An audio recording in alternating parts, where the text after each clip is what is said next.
Buksan mo po!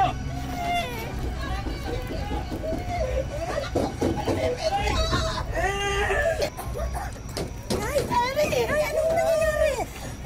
Eric, sinasampong na naman! Ay, nagsulok-sulok! Sandali lang. Eric? Eric, si Teacher Helen to. Anong nangyayari? Bakit mo yung ginagawa? Andito lang si Teacher. Bilis! Kunin mo yung parang gising sa baba! Susunod si Eric! Saan mo? Sige na, buksan mo na yung pinto. Baka masunog ka dyan eh. Oo eh, baka masaktan ka. Ay, Teacher, na masaktan ka. Eric.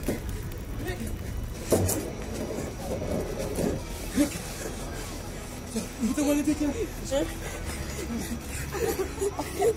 Okay ka lang ba? Ha?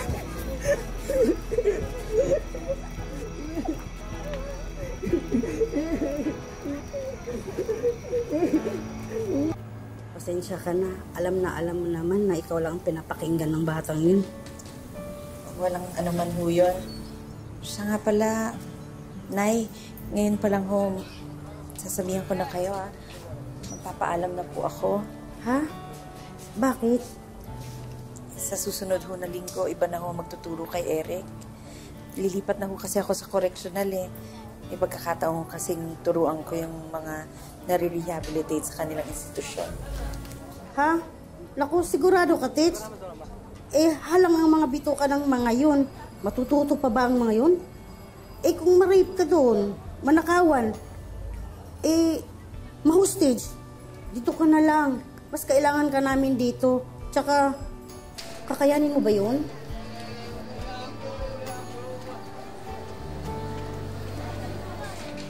Isa raw sa namumukod-tanging katangian ng SPED teacher na si Teacher Helen ay ang kanyang abilidad na kunin ang tiwala ng kanyang mga estudyanteng may special needs. Ngunit ang mundong ito na kanyang nakasanayan na magbabago nang tanggapin niya ang hamon na magturo sa bilangguan. Ito na kaya ang pinakamatinding leksyon na kanyang haharapin? Saksihan po natin ang paghihirap na pagdaraanan ni Teacher Helen sa loob ng piitan.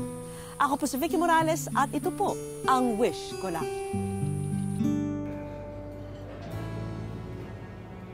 Oh, sino sa inyo ang gustong mag-aaral muli?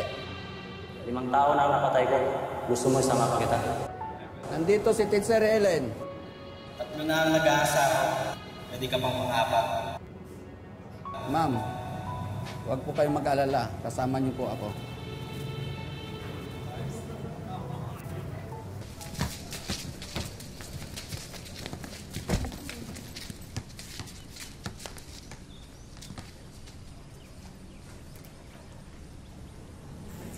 Magandang hapon sa inyong lahat. Ako pala yung guru ninyo. Teacher Helen na lang tawag niyo sa akin. Gusto ko sana kasing makilala kayong mas mabuti. Sinong gustong magsimulang magpakilala? Ako nga po pala si Redentor, 46, double murder. 30 taon na ako nakakulong.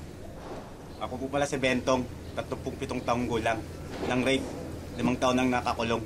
Itay na yan! Sabang nga gusto mong... Tama na yan. Ikaw naman. Ma'am, ako nga po pala si Pinyong, alias Mr. Pogi. Paratang nila sa akin, Atsay Killer. Magaling ka sa pangingitnap. Sandali. Okay. Sila pare. Okay na yan. Okay pare. Oo. Sila. Ikaw naman, yung nasa gitna, dun sa likod na likod. Anong pangalan mo? Joy. Iyan ka pa? Hindi pa sabihin ko bakit ka nandito. Problema ka ba, ha? Wala akong problema nga ito, may plema. Sige, balik na tayo ha. Butchoy, may gusto ka pa bang ibang sabihin? Kahit na ano, para lang mas lalo tayong magkakilanlan. Nanakaw ako. Nanakaw. Susunod, graduate na yan sa pagiging murder. O sige, magsisimula na tayo ha. Ano po ba ituturo niyo sa amin? Kahit na anong kailangan nyo para makapagsimula at makapag-umpisa ng tama ulit. tuturuan niyo po ba kami paano makatakas dito? Pwede rin, pre.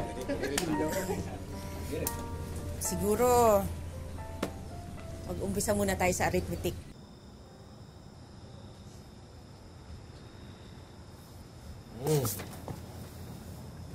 Ikaw naman kasi, kinuha-kuha mo pa yung assignment na yan. Yan, tuloy. Hanggang dito sa bahay, dinadala mo yung mga problema sa trabaho.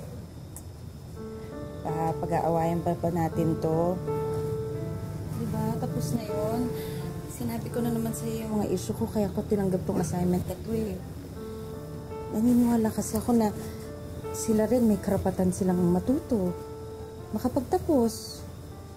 Eh, teka lang. Saan nga ba tayo nagkakilala ulit? Yun na nga. Hindi ba ikaw, isa ka rin doon sa makukulit na estudyanteng tinuturuan ko noon? Diba? Eh, katulad nila, karapatan din nila yung maabot yung naabot mo. Diba? Sino sa inyo dito magaling sa arithmetic? Taas nga kamay? O sige, ganito na lang. Meron kayong 15 pesos. Dadagdagan ko yun ng 20. Magkano na pera nyo? Dito, 15 plus 20 is? 30, ma'am. Naku, Betong, kulang yung pera mo eh. 15 plus 20 is? Eh kasi po, tinupit ni Butchoy yung 5 piso. Hoy, Butchoy! Labas mo na! 5 piso na lang, tinupit mo pa. Problema ka ba, ha? Ba? Ako mong binubuisit, ha? Lumalaban ka na? Ano, tara! Kabago-bago mo lang dito. Ano? Sandali. Tama na yan. Sige, ano? Uy, sandali lang. Tama na yan. Sige na, magsiupo na kayo. Sige, kung hindi muna tayo mag-arithmetic, iba na lang ang pag-aralan natin. Ha? Salamat. Yes, ulitin ha.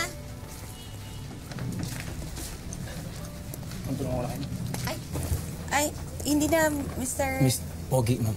Mr. Pogi, salamat. Kaya ko na to. Ang dami yung dinadala, oh. Hindi, okay lang. Sige, salamat ha. Sandali lang, ma'am. Parang may naiwan kayo.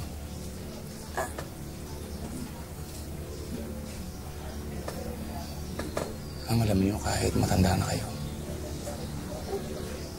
may asim pa rin kayo. Parang ang sarap niyong pakinggan.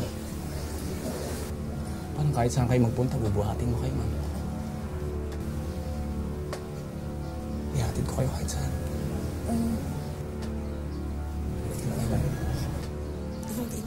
Hoy! Ang ginagawa mo, ha? Ano ginagawa mo?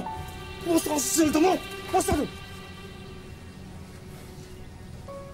Okay ka lang, ma'am. Pasensya na po. Ako na pong bahala doon.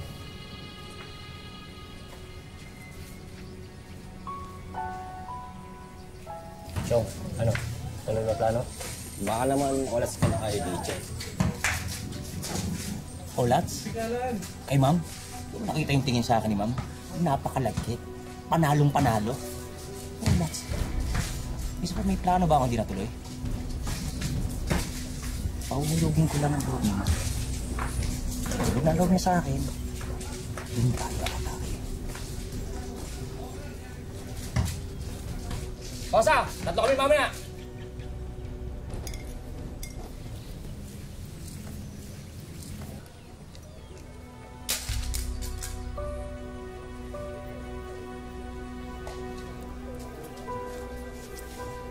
Problema ka ba?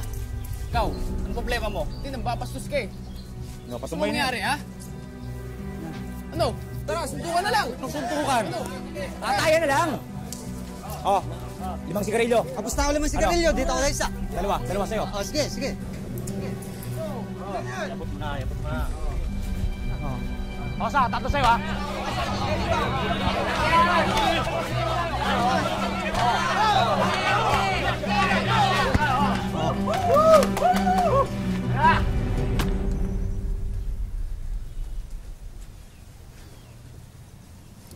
Ayan, pwede na tayo magsimula. Binasa niyo ba yung binigay ko sa inyo kahapon? Hindi po namin nabasa, ma'am. Busy po kami.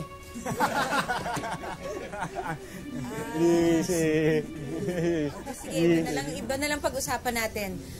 Parang kulang kayo ng isa. Asan si Butchoy? Pinarusahan po.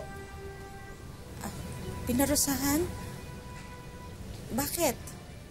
Ayusin mo yan, ha? Gusto ko nakikita ko ang pagmumukha ko sa mga talis na yan, ha? Ayusin mo, ha? Masyado kang maangas, eh. Butchoy?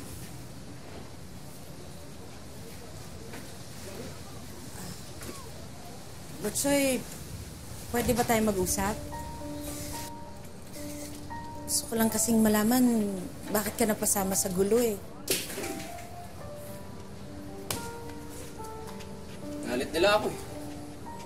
Gagawin ko. Alam mo namang hindi solusyon ng away, di ba? Hindi away. Gusto kong gawin ko. Kaya ako, napatay nila ako. Alilain ako. Hindi mangyayari yun. Kakamatayan muna kami dito. Alam mo, kung ganyan yung pag-iisip mo, mas lalo ka magtatagal dito. Baka kasi hindi mo napapansin. Alam mo, nakikita kong may pag-asa ka naman eh. Pag-asa. Buksan mo yung mata mo eh. Tumingin ka sa paligid mo. Mga tao dito, halangang bituka. Iniisip mo lang yan kasi yan yung nakikita mo. Yan din yung sinasabi nila sa'yo. Pero kapag binuksan mo yung puso mo, magiging malaya ka. Madaling... Hindi. Turingan ka pa namang teacher, pero puro kasinungalingan pinagsasabi mo. Ha? Ang gusto mo, ikaw na unahin ko.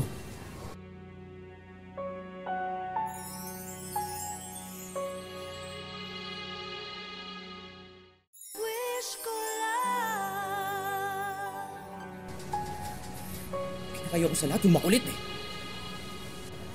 Butchoy, hindi lahat nadadaan sa dahas. Dito, lahat nagtatapos sa dahas. Ha? Butchoy, akin na yan. Huwag mong hayaang galit ang magpairal sa'yo. Hindi galit.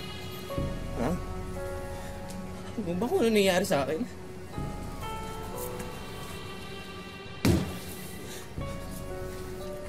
Nakakaulang naman ako eh. Sino naman ako pumatay? Nakakaulang! Tingnan mo ang ginawa nila sa akin. Sinapo nila ako dito kasama ng mga demonyong yan.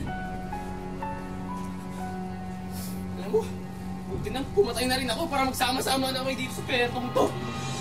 Butchoy, yung impyernong sinasabi mo, nasa utak mo lang yan eh. Sino ka ba para paniwalaan ko? Ha? Mga alam mo sa buhay ko, hindi ako maniniwala sa'yo. Hindi man kita kilala. Pero nakikita ko yung mga pangarap mo. Sinungaling! Sinungaling ka! Hindi naman ako nagsisinungaling. Alam mo ba, ang asawa ko, dati rin katulad mo. Kaya naniniwala ako na meron pa kayong pag-asang magbago. Hindi totoo yan. Butchoy.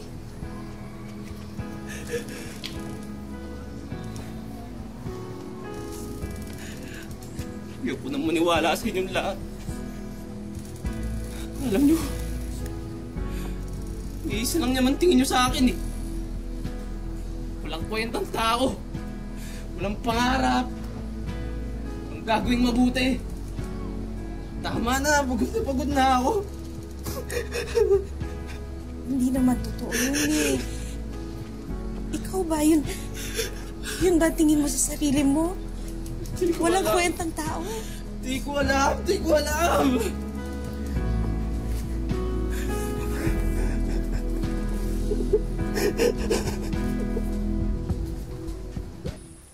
Naniniwala si Teacher Helen na hindi dapat pagkaitan ng pag-asa ang kanyang mga estudyanteng minsang naligaw ang landas. At isa na rito ang bagitong si Butchoy, na bagamat puno ng galit at puot ang puso, pilit pa rin siyang ginagabayan ni Teacher Helen upang muling mahanap niya ang tamang daan. Pangalawang klase natin gagawin yung pagpaplano natin. Chong, sigurado ka ba makakatakas tayo sa balak mo? Nagawa na nga yun, di ba? Di ba nakatakas naman sila? Kasama nila yung mga po. Pero napatay sila, di ba? Hindi ba naman mga tanga? Foreigner yung no-state nila. Kaya dadali natin yung teacher na to. Hindi na tayo. Balitaan ko bukas magkakaroon ng kulit sa kabilang dulo. Yung dalawang pangkat.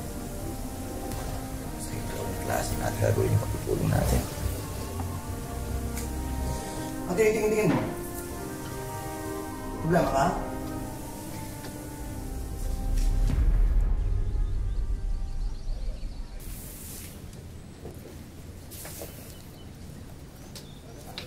O, ayan na yung mga tanong ninyo. Pakisagutan na lang, ha? Mayor, ay, pwede ho ba akong mag-CR lang? Kanina pa ho kasi ako ihingi eh. Sige, walang problema. Ako na ba? Salamat po. Sige.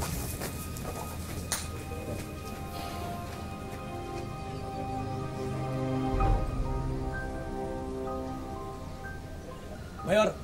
Oh, naiiyak kung pwede bang may... Ano problema mo? Ha? Kita mo may ginagawa kayo. Pwede bang mamaya na yan? Ingin ako, anong gusto niyo dito ako umihi? Sige, subukan mo. Mayor, Sige, bilisan mo! Bilisan mo!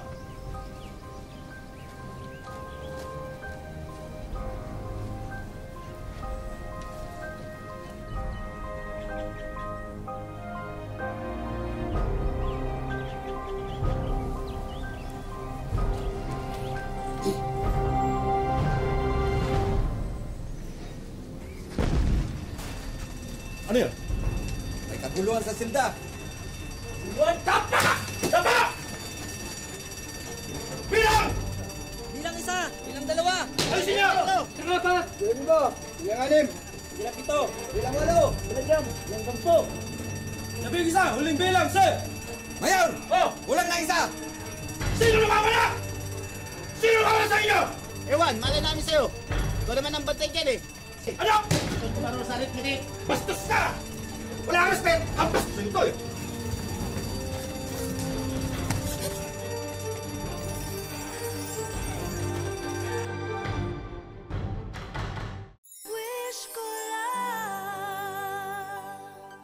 Nakuha man ni Teacher Helen ang tiwala ni Butchoy. Ang iba pang preso kaya ay makuha rin niya ang loob. Lingid sa kanyang kaalaman, ang isa sa kanila'y matagal na siyang minamanmanan at balak siyang gamitin upang makatakas sa loob ng piitan. Sarili. Kumaingat. Bakit? Buti, sandali, saan mo ako dadalhin? Akala ko ba? Saan ka maingat? Manig mo pala plano namin. Bigay mo sa akin si Ma'am. Ako nang bahala para makatakas na tayo. Sige na, akin na. Hindi, kung tatakas ka, makas ka mag-isa, huwag mo dadamay si ma'am. Hindi mo rin, no? Eh, hindi ka pa nga tuloy. Pabalik-balik na ako rito. Kaya bigay mo sa akin si Ma'am. Akin na! Buwa mo. Matapang ka rin, no? Kumisanti ka rin pala. Alam mo, Butchoy, parang ako rin ikaw. Kaya lang, mas ginamit ko isip ko. Mas naging wais ako. Lulukuhin ka lang ng mga yan. Ano sa tingin mo, aalagaan ka nila? Kailangan lang nila ng pera. Kaya nandito yung mga yan para kumita lang sila ng pera. Ano pa kailan nila sa atin? Sa mga katulad natin. Ha? Na wala nang silbi sa mundo. Pag-isipan mo. Akin na! Akin na, bigyan mo sila!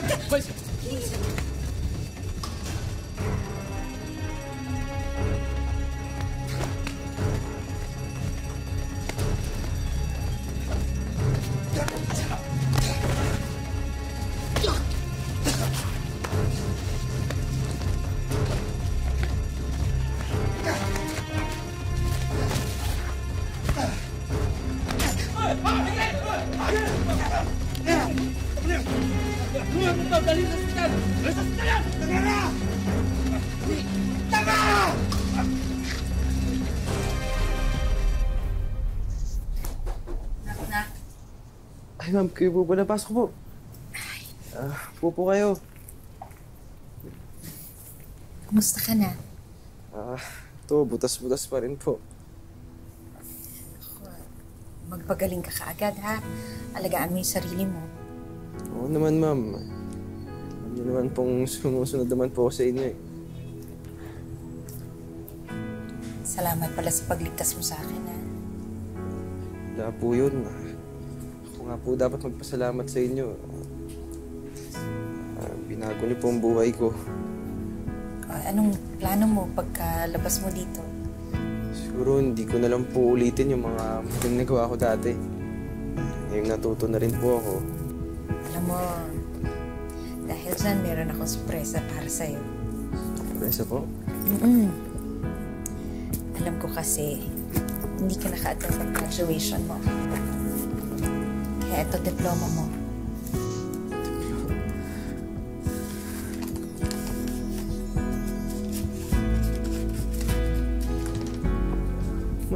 Maraming salamat po. Congratulations. High school graduate ka na. Thank you, Mama. Maraming salamat po. Sobrang laking tulong po sa akin ito. Nakagraduate na ng high school si Butchoy, habang si Teacher Helen nadestino naman sa iba uling paaralan. Alam mo, teacher, believe ako sa'yo. Kasi kung ako yan, mag-walk out na ako. Sa kulit ng mga yan, sakit sa ulo eh. Hindi lang naman kailangan pasensya ang pagtuturo sa kanila eh. Kailangan ginagamitan din ng puso. Kaya nga ang first lesson sa pagtuturo, dapat iparamdam mo sa kanila, sa puso nila, na ang hangarin mo talaga ay mapabuti ang buhay nila. Ang hirap naman. Ganyan talaga. Sino ba naman nagsabing madaling maging guro? Okay. Halika na. Sige.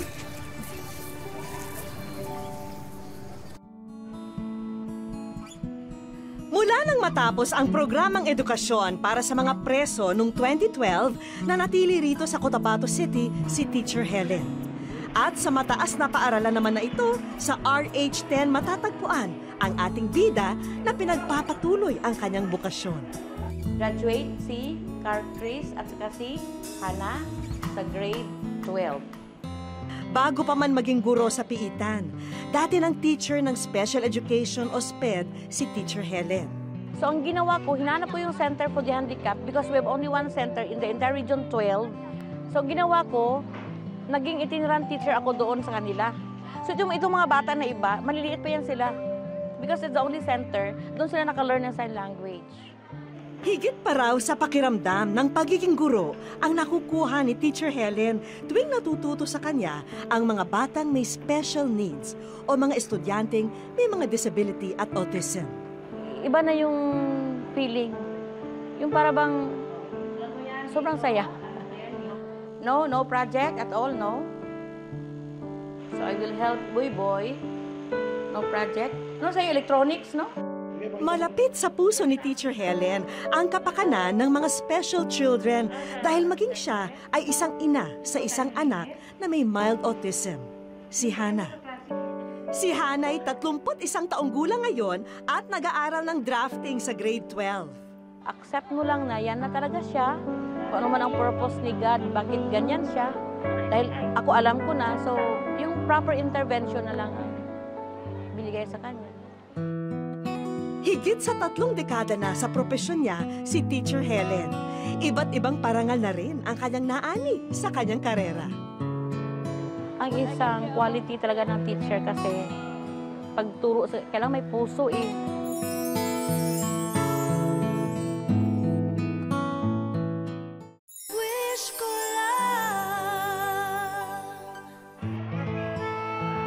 Panibagong araw na naman sa paaralan at tulad ng dati, diretso sa silid-aralan ng SPED si Teacher Helen. Prepare na sila. O ma'am, kayo naman ang mag-follow ng instruction sa pisara, ha? Panoorin mo ito, Teacher Helen. Ganon. Where did you get your TV? You brought it? Ito ang unang pagkakataon na mapapanood ng butihing guro ang ilang eksena ng pagsasadula ng kanyang buhay. Dahil siya ay nasa Wish Ko Lang. Hi, Helen! Welcome to to Wish Ko Lang. Hanga kami sa iyong dedikasyon bilang guro sa ating mga kababayan dyan sa Cotabato. At bilang pasasalamat sa iyong pagbahagi ng inspirasyon at pag-asa, hatid namin ngayon ang ilang mga regalo na sana makatulong pa sa iyong bokasyon. Una na yan, itong bagong TV na magagamit mo para sa iyong pagtuturo ng mga estudyante mo sa special education. Ha? May iba pang mga sorpresa ang naghihintay sa iyo sa araw na ito. Maraming salamat ha, Teacher Helen. Sobra kayo! Ano ba yan? Wish ko lang pala yan! Oh my God! Actually, sabi ko, how can I reach that wish ko lang? Mula-mula pa noon, hindi ko in-expect na ganitong gift ni God sa akin ngayon. In my how many years of teaching the special children, gift of God. Wish ko lang. Thank you very much.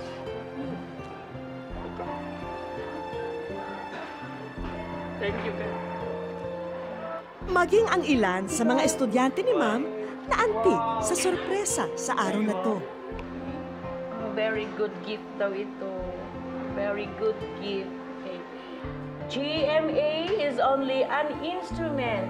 Huh? Parang instrument for giving us this. Because all these things come from God. Sunod lang kay Teacher Helen dahil aapaw pa ang sorpresa sa likod ng pintong ito. Magluto-luto Magluto tayo! Very good! Oh my God. Dahil ready na ang school supplies para sa mga mag-aaral ng SPED. Lahat ng ito ay para po sa inyo. At para kay Teacher Helen naman, ang mga bagong gamit pangluto na isa raw sa mga hobby niya. Wow, may electric fan. Very timely. Very hot outside. Wala kaming electric fan. Kaya outside, very hot. Diba, no? Very good. Thank you very much.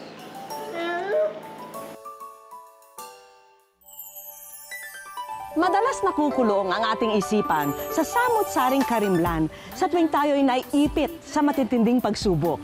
Pero pinatunayan ni Teacher Helen na ang kaalaman at karunungan ay maaring maging susi para maging malaya at maging daan sa pagbabago. Hanggang sa susunod na Sabado mga kapuso, ako po si Vicky Morales at ito po ang Wish Ko Lang.